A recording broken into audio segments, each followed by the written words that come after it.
Washington Yepes comparte un diálogo con el invitado. A Marcelo Varela, economista. Con él pues vamos a dialogar de un tema que es de profunda significación humana, más que todo humana, porque la pandemia y la situación económica provocada por una serie de medidas adoptadas desde el gobierno nacional han puesto en verdaderos aprietos, en verdaderos apuros a la población ecuatoriana. Yo creo que casi nadie nos salvamos, ¿no? A Marcelo ya le voy a preguntar esto. Nos salvamos de estar en una situación compleja debido a esta agilidad, digo yo entre comillas, de las entidades financieras para cobrar intereses de mora, intereses sobre interés, es decir, explotar a quien usa el sistema financiero. Marcelo, qué gusto saludarle, muy buenas tardes, ¿cómo está? Bueno, estamos contentos porque está ganando la selección al menos, 4-1. ¿Qué tal, Marcelo? Buenas tardes, Washington. Siempre es un gusto participar pues de estos programas. Sí, al menos nos contenta la goleada que está haciendo la selección a Colombia, ¿no es cierto? 4-1 y esperamos que sean más. Que sean 8, 4 por tiempo. Esperemos que así sea. Bueno, Marcelo, hablemos de esto que nos compete, porque a partir del 13 de noviembre los clientes de las entidades financieras ya deberán pagar los por mora y gastos de cobranza, pero hay una nueva regulación de la Junta que dice que se va a dar plazo de 15 a 60 días y que regiría hasta el 21 de junio del 2021. No entiendo cómo es esto, no sé si usted nos ayuda a explicarle a la ciudadanía para que se tranquilice, se preocupe o qué tiene que hacer. Sí, como estaba claro, se ha venido realmente generando, ¿no es cierto?, las condiciones, no para enfrentar la mala situación económica dado por la pandemia, no para enfrentar, ¿no es cierto?, una reactivación económica. Todo lo que se ha venido haciendo es para generar, digamos, mejores condicionantes para la banca. Hay que entender esta resolución que partió el 22 de septiembre del 2020 y que dice, ¿no es cierto?, que esto va a entrar de acuerdo a las disposiciones en vigencia con este mayor cobro, vino dándose también a partir toda esta condicionalidad para beneficiar a la banca, porque hay que decir las cosas como son. A partir de la ley de ayuda humanitaria. En la ley de ayuda humanitaria ya se fue perfilando, ¿no es cierto?, las condiciones para que la gente pueda refinanciar. Y pueda refinanciar ¿en qué condiciones? Lo lógico era que se refinancie sin cargos adicionales, con los respectivos periodos para que la gente tenga la posibilidad, ¿no es cierto?, de generar la propia reactivación.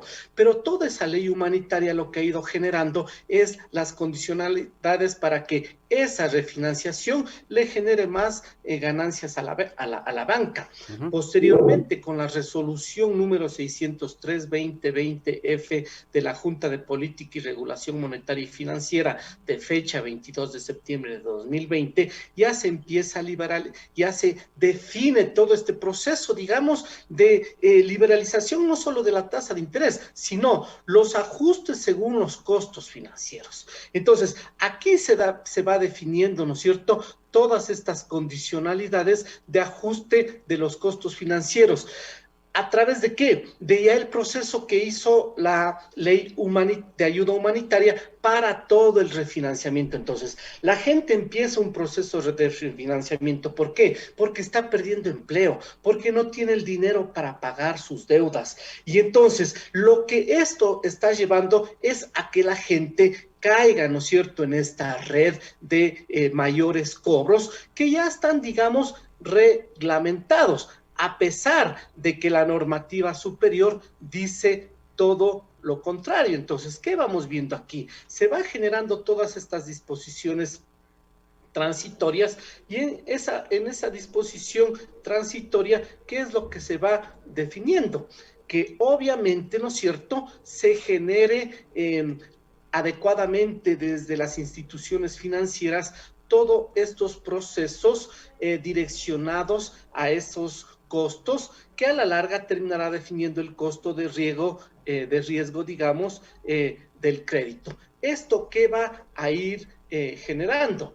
Que de aquí más o menos hasta el 22 de febrero, ya se tiene que, digamos, dejar definido desde el sistema financiero todas las condiciones para que ya quede claro esta cuestión de los costos que se los va a cobrar. Entonces, ya están reperfilando, ¿no es cierto?, los financiamientos, están reperfilando las deudas, están reperfilando los costos financieros, porque hay que recordar que esa resolución del 22 de septiembre le da la potestad a cada entidad financiera para que pueda generar esta condicionalidad de determinar sus propios costos financieros, sus propios costos operativos. Y esto obviamente va a ir incorporando, ¿no es cierto?, un mayor costo que a la larga se verá definido en una mayor tasa de interés. Entonces, la lógica es llevar esto hasta el 22 de febrero más o menos del siguiente año del 2021 y ya aquí estará definido todas las tasas de interés, ¿no es cierto?,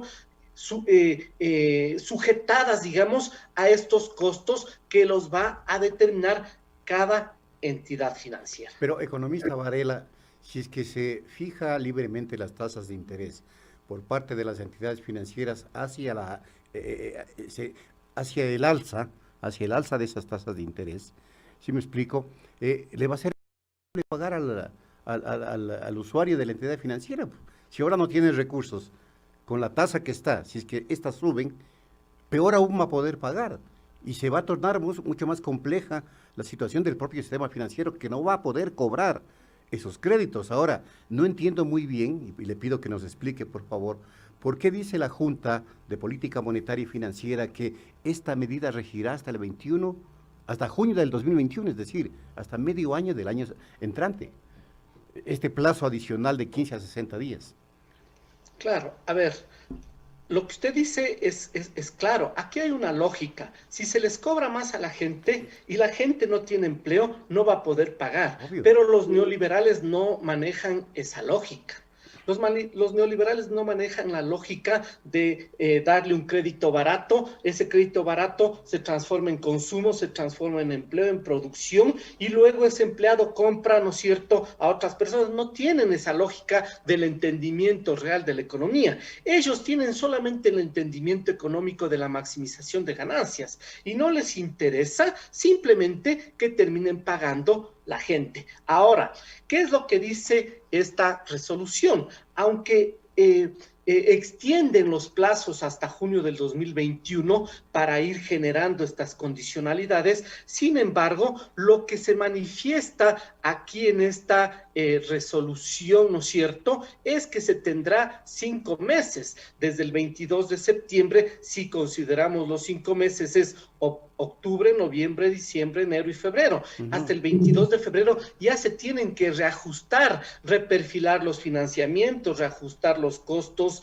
de tasas, los costos financieros de mora, los costos, y esto va a ir generando las condicionalidades para el cálculo de la tasa de interés. Y entonces entrará desde el 22 de febrero del 2021 todo este cálculo de la tasa de interés que está definido ya, ¿no es cierto?, en la condicionalidad de la disposición transitoria tercera. Entonces, esta metodología, este nuevo cálculo, incorporado todo esto, va a permitir que luego, desde febrero hasta junio del 2021, ya se concrete todo el cálculo de las tasas de interés.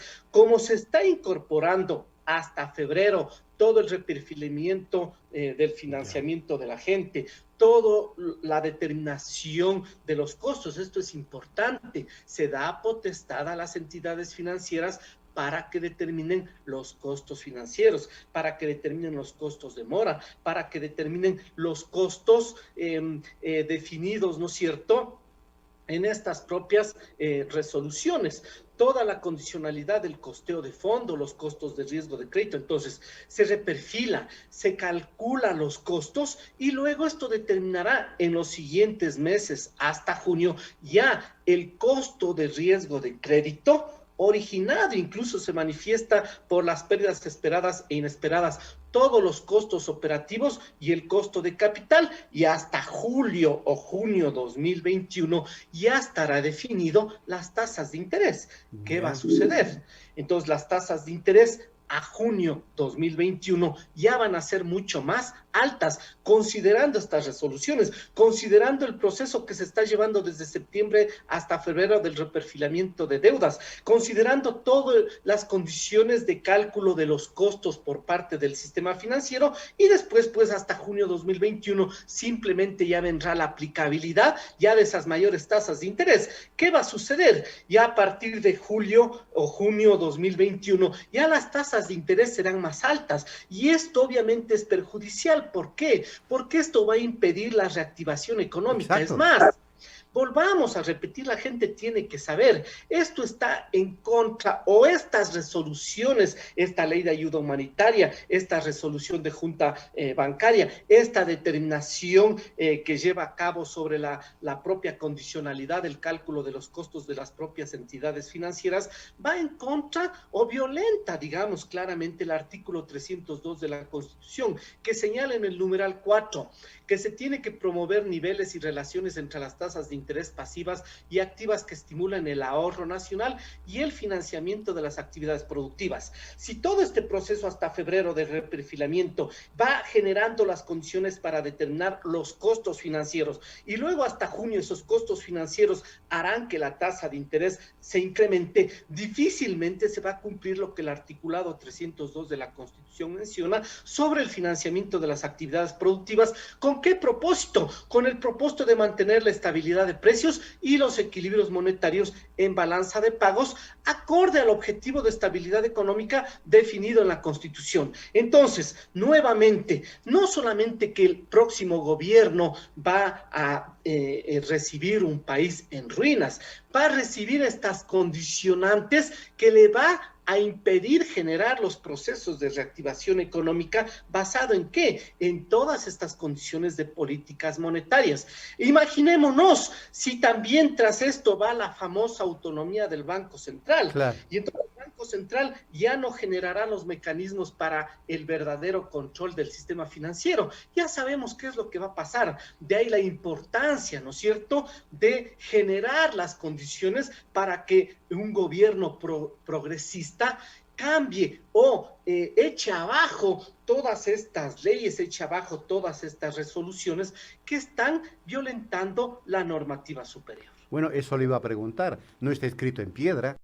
Gobierno que eventualmente tenga otra mirada y otra posibilidad de hacer gobierno en mente podría tirar abajo estas leyes que van a perjudicar al usuario de las entidades financieras. Pero, ¿qué es esto es una suerte de premio contenta decirle al usuario de las entidades financieras, usted no va a ir a la central de riesgo si no paga, pero a la final, hasta junio del 2021, como usted dice, va a terminar pagando tasas de interés altísimas? No va a la central de riesgo, pero va a quedar endeudado para toda su vida. Exactamente, viene todo el mayor costo. Todo ese mayor costo viene en el cálculo, se definen las tasas de interés. Sí, ustedes hasta de aquí en 8 meses no van a constar en central de riesgo.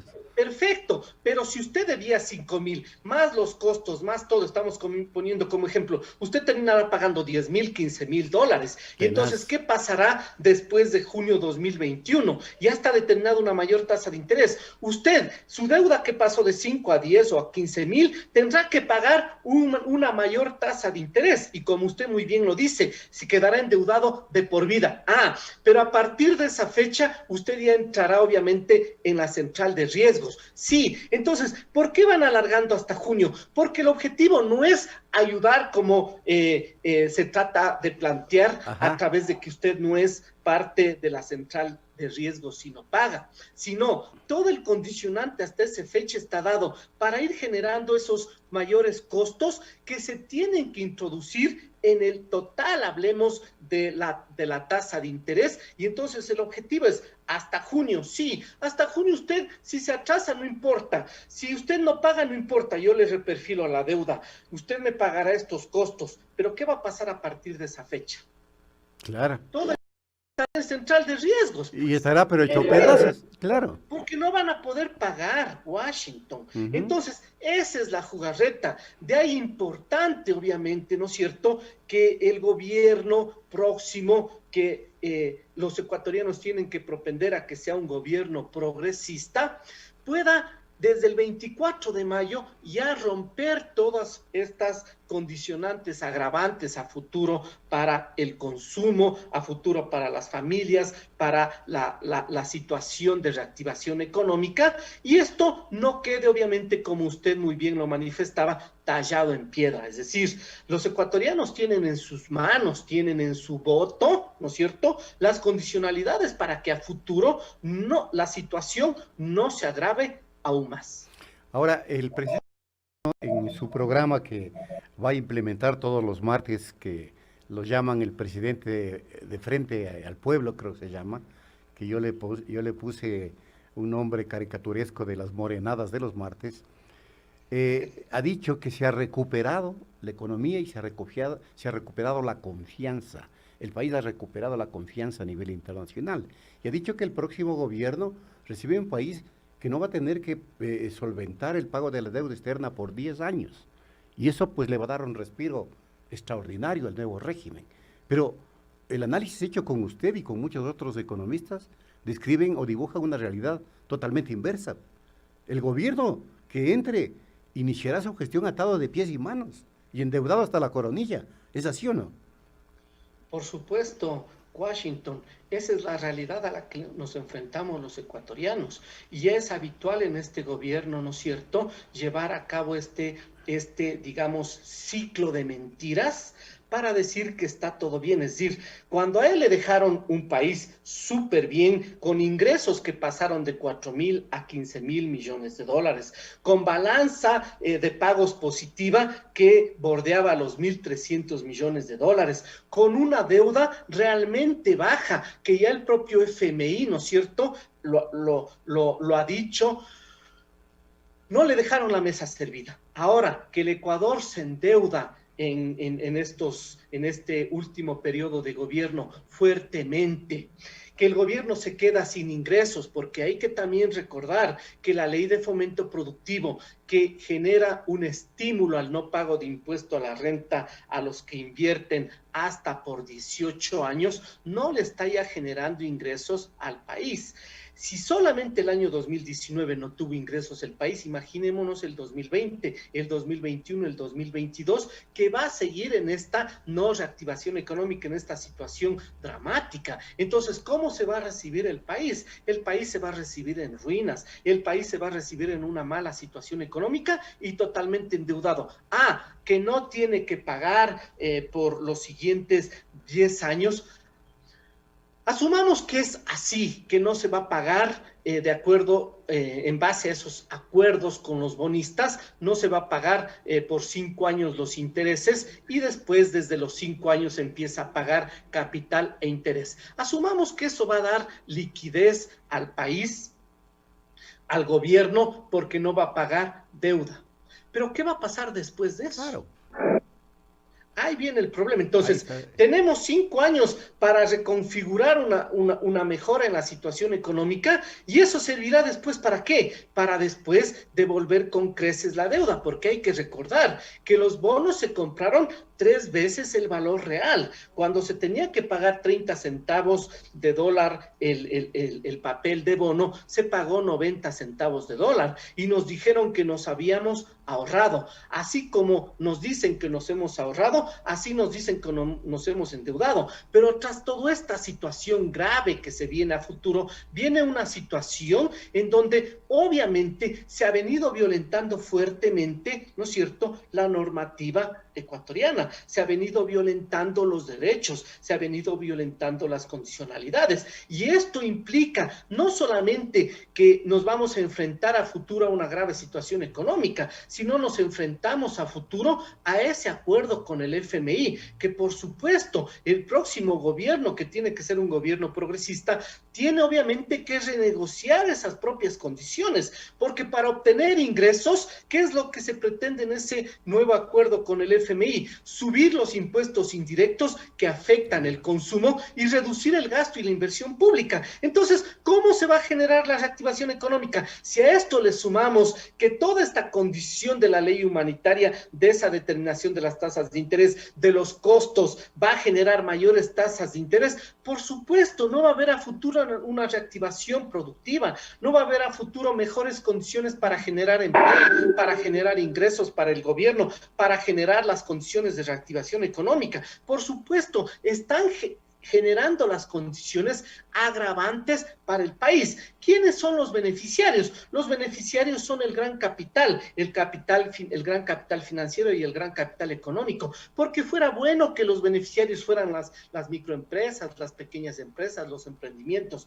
Si los beneficiarios fueran de ello, deberíamos de estar tranquilos y ahí decir, se hizo lo correcto. ¿Por qué? Porque el momento que se benefician los microempresarios, que se beneficien las pequeñas empresas, se está beneficiando la producción, se está beneficiando el empleo, y eso no sucede, porque todo lo que se está haciendo está obviamente afectando a esos microempresas, a esos, ¿no es cierto?, pequeñas empresas que son las generadoras de empleo. Entonces, de ninguna manera se va a dejar, como menciona, que el país está bien. Si sabemos que todo lo que se ha venido haciendo para este gobierno, que ha sido un destrozo, y no solo los indicadores económicos lo determinan eso, también los indicadores sociales, a pesar de que los indicadores sociales muestran, ¿no es cierto?, un agravamiento tenaz, a pesar de que los indicadores económicos muestran agravamiento, ¿no es cierto?, grave, el gobierno dice que el siguiente gobierno va a recibir la mesa servida,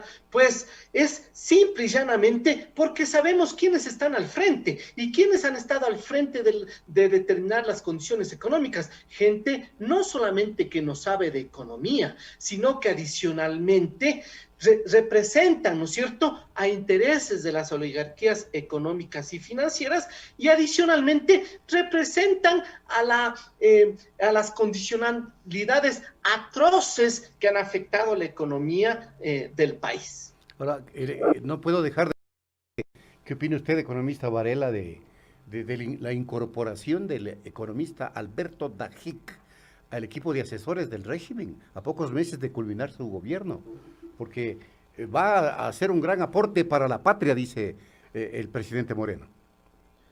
Definitivamente esto es una nueva burla al país. Poner no solamente a una persona, ¿no es cierto?, que estafó al Estado al frente, sino una persona que direcciona los mecanismos para beneficiar a las oligarquías económicas y financieras, es una condición de burla para el país. ¿Qué va a venir a hacer este señor? Este señor va en estos pocos meses, igualmente con el nuevo ministro de Finanzas, ¿no es cierto?, van a venir a concluir ya el recetario neoliberal. Quieren dejar en ruinas el país y que el próximo gobierno obviamente quede mal, digamos, frente a la sociedad, porque no podrá dar respuesta. Pero eso es lo que piensa el gobierno. Pero un gobierno progresista sí va a dar respuesta al país. Entonces, nombrar a este personaje que no entiende la economía es una burla al país. ¿Por qué digo que este personaje, al igual que el anterior ministro de Finanzas, al igual que el actual ministro de Finanzas, no entienden la economía? Porque no entienden dos condiciones fundamentales en la economía. La primera es la ecuación macroeconómica fundamental. Producto Interno Bruto es igual a consumo. ¿De qué depende el consumo? De los salarios, del nivel de ingreso. Más inversión pública y privada, más gasto público y más exportaciones, menos importaciones. Si estos que han manejado la economía piensan que había que liberalizar el sector externo y ello implicaba eliminar, ¿no es cierto?, todas las salvaguardias y aranceles, ¿qué está empezando a suceder? Las importaciones se incrementan y se afecta el Producto Interno Bruto. Al afectarse la economía porque se contrae, se afecta la producción y el empleo, y eso es lo que estamos viendo. Si estos personajes no entienden que reducir el gasto público y la inversión pública afecta esa ecuación macroeconómica fundamental del Producto Interno Bruto, se va a contraer la economía, con ella se contrae la producción, el empleo. Y si estos mismos personajes piensan que hay que reducir los los salarios, para generar competencia, para generar empleo, también están afectando la otra variable de la macroeconómica fundamental del Producto Interno Bruto, que es el consumo, con lo cual están dando las condiciones para que la economía se contraiga y entre en procesos de no salida. Entonces, estos personajes que no entienden esta condición y aplican todo lo que es la maximización de beneficios, de ganancias para las oligarquías económicas y financieras, y tampoco entienden la función de inversión, que maneja una relación inversa entre la tasa de interés y la inversión. Para que haya más inversión, dice la función de inversión, tiene la tasa de interés que ser menor, y hacen todo lo contrario, y emiten condiciones, emiten resoluciones, emiten leyes que está llevando a que la tasa de interés sea mayor. Definitivamente es una burla. No solo no han entendido Washington la economía, sino que definitivamente yo hasta ahora no entiendo cómo estos señores pasaron del primer semestre de economía si no han entendido esta ecuación macroeconómica fundamental de la economía y esta función de inversión. Y estos personajes que no entienden la economía, estos personajes que solamente entienden la forma de cómo maximizar las ganancias de las oligarquías económicas y financieras, han estado al frente. Definitivamente poner a estos personajes que fueron parte del latrocinio de la década de los 90 del siglo pasado, que han sido parte de esa crisis financiera del 99, ponerles al frente de las finanzas y la situación económica del país, definitivamente es un total descaro, definitivamente es una condición solamente de burla para los ecuatorianos. Sin duda, economista. Acaba de meter gol Ecuador y estamos 5-1. Al menos eso. Muy bien. Muchísimas gracias. Eso al menos nos alegra. Al menos eso, al menos eso. Le agradezco mucho, como siempre, economista Varela, por haber acompañado a Punto Noticias. Un gusto siempre, mi querido Washington. Hasta una próxima. Un gran abrazo. De igual Chao. manera, 17-41, 5-1, gana Colombia, iba a decir, gana Ecuador a Colombia. ¿Gol de quién fue, mi querido Ronnie? De Gonzalo Plaza. Plata, ya. El famoso Plata, que se metió un golazo ante Uruguay también, ¿no? Se metió un golazo tremendo. Qué jóvenes, qué buenas figuras han aparecido. Si así aparecieran de figuras buenas para el país en materia económica, seríamos felices, la verdad. Punto Noticias. Estamos cerca de usted.